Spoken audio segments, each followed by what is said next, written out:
All right, guys. Now, this is where the magic starts. Okay?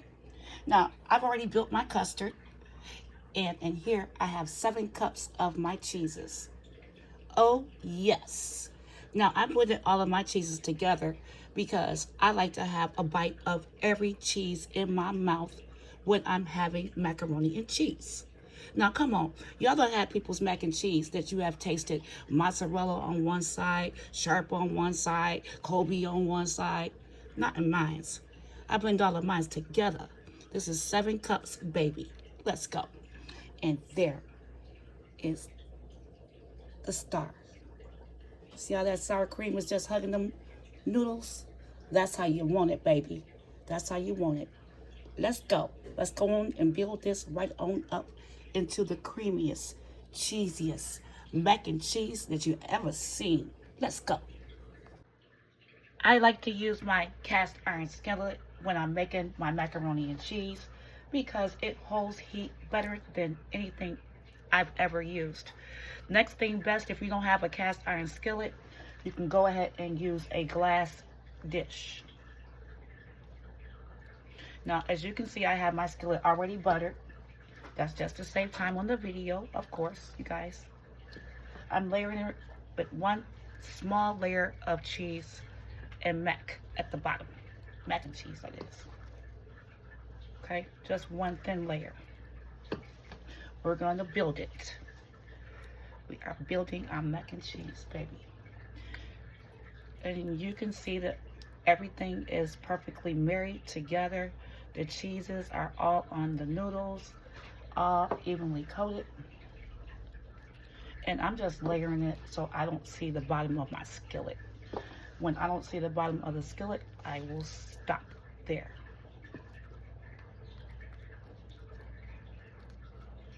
And I'm pressing down on it. That's important.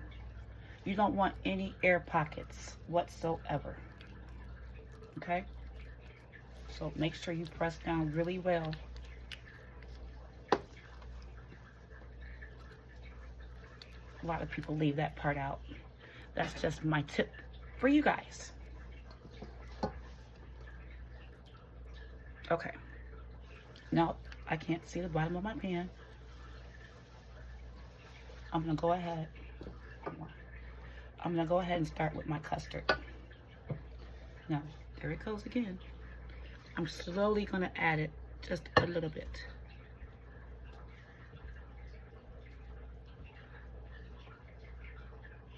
See how it's flowing? A little bit more.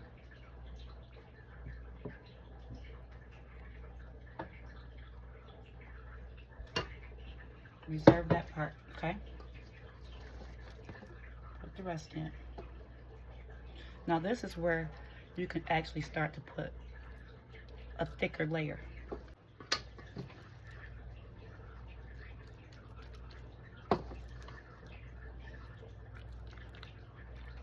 This is turning into a video. I don't care.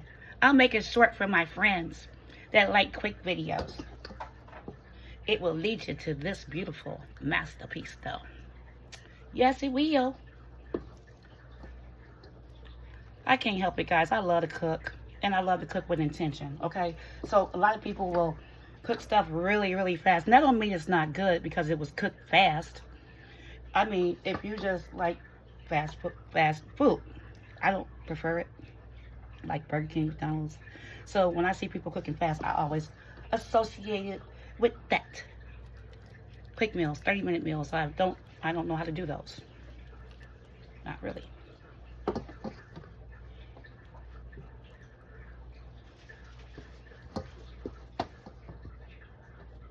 So I'm just gonna press down, you know. Remember, no air pockets. That's the last of it.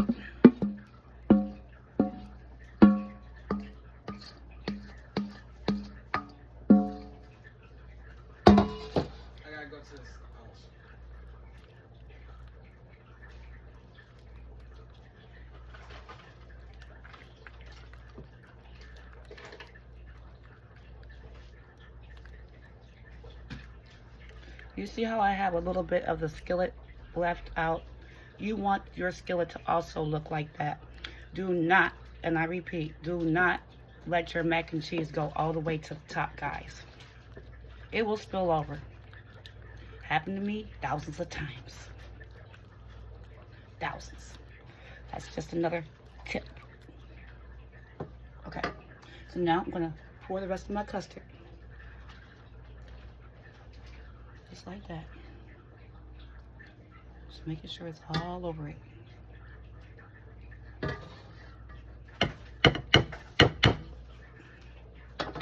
Okay. You want it to be jiggly like that. That's what I'm showing you. If yours ain't jiggly, you did something wrong.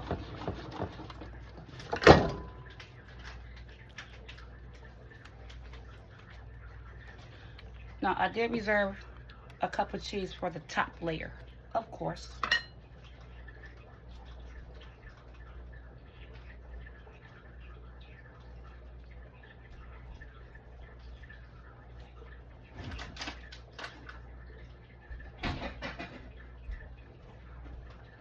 I had to go get it. I had to put it in the refrigerator.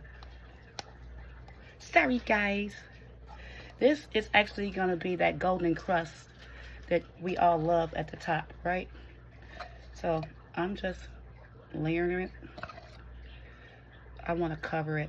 So yeah, looks like I need some more cheeses. Be right back. I have one more thing of sharp I'm going to put on here as well. Be right back with you. 1 second. All right, guys, that is how that is looking. All right, yummy. Now in here, this is my other secret. I have peanut oil. I'm going to take my brush and I'm going to brush the edges of my skillet all the way around that oil. What does that do, Felicia? It's going to give this a nice crust on them edges. Yes. All right, guys. Now, we're going to put this in the oven. Always preheat your oven before you start your cheese build so that it is nice and ready. We're going to cover this for 30 minutes in the oven at 375. Then we'll come back and take this off and cook the remaining time of maybe between 10 and 15 minutes. It all just depends. But after that time, I'll come back and show you in the middle. Peace.